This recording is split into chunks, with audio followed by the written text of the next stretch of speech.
For us, like our first leap was we went on a cruise. Yeah.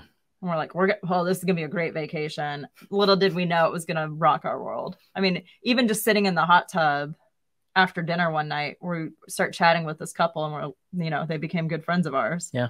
Because we later joined a mastermind that they were a part of. Right. It was definitely, we were in the mindset of, we're going to learn something. This is a cruise seminar, so it's not a full in-depth on one topic. Right. There's kind of like 6 people speaking, so it'll be grazing the surface. And it wasn't. It was just, all the way nitty gritty into everything that was happening. And then you're stuck on a boat with them. Yeah.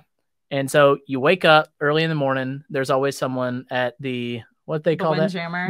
There's someone at the Windjammer. Breakfast cafeteria. Yeah, eating bacon and eggs. And you pop down next to them. They got their lanyard on. You see them. So you just pop down and start talking. And there were 150 or so investors on that cruise, and we talked to every one of them. We ended up speaking to every single one of them, and the majority of people that we met on that cruise are people that we keep running into, right? And are people that we continue to find that we're benefiting from that established relationship. Whether it's just a phone call of, hey, did you hear about this happening in Georgia? Right. I know it kind of already happened in North Carolina. How did it affect your rentals? Right. And it's like, you don't have to read the things that happen. You get to have a relationship with someone that has experienced it, or, vice versa. They're going to call you and say, did y'all get a rent control thing for 3% growth? How did you navigate that? Right. It really helps to develop relationships. Yeah. So we went on the cruise. We had never attended a seminar. Mm-hmm.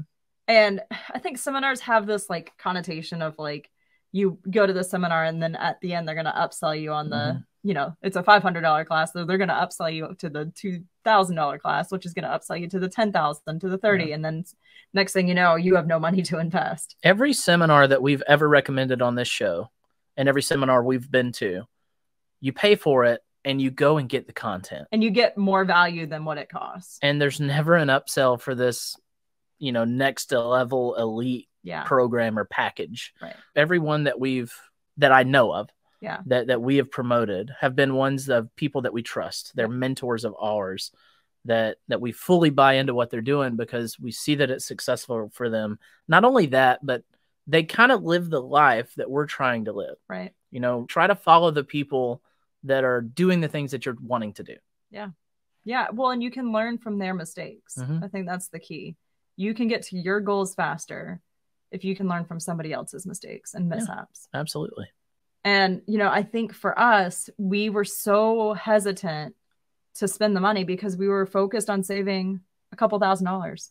Yeah. I mean, that cruise, we did not have the money for that cruise. We put it on the credit card. It was like $5,000. Yeah. We just figured it out though. Then we get on the cruise and they're like, hey, we're starting this mastermind. And we're like, we have to do it. Like, this is how we're going to continue growing. Okay. It was like $7,500. And we're like, can we put it on the credit card? Yeah. I mean, I want to be clear. At the time, we had W-2 income and the rentals.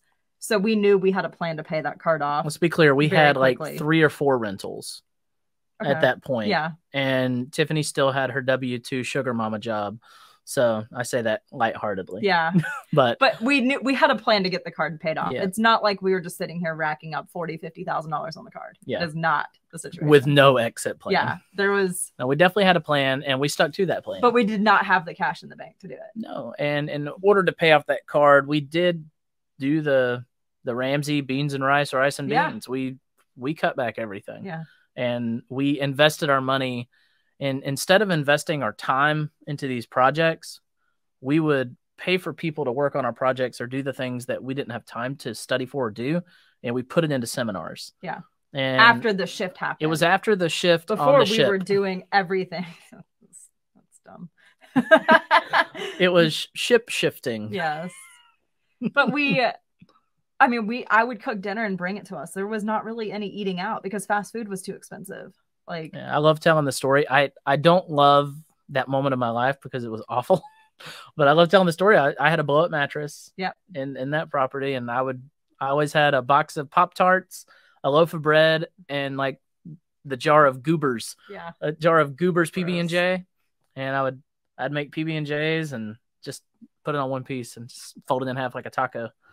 and I'd eat Pop-Tarts. And then you'd climb into the attic and almost pass out and die. Find snake skins. Yeah. It was rough. But if we had invested in something like, and let me say, the cruise is coming back around in March. We're launching out from Florida.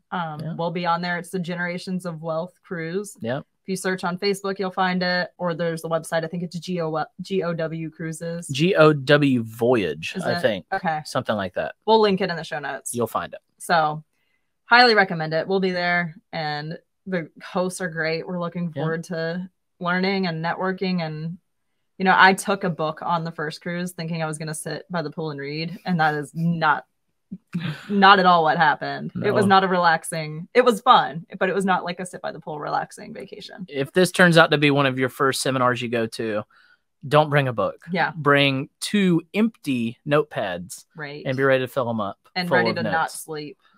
Yeah. Because I suggest having 2 people in your party. One for the nighttime. And one for the nighttime and one for the morning. Yeah. Because there's going to be a different group of people. You're going to want to hit them all. The nighttime folks, that's my group. I stay up all night. I'll hang out in the Windjammer till we close it down, and then we move to the rooftop. What do they call it? The Anchor Lounge or something like that. And we'll drink and you never know. Eric might talk. Be at the piano bar singing a little song. Who knows? But that's.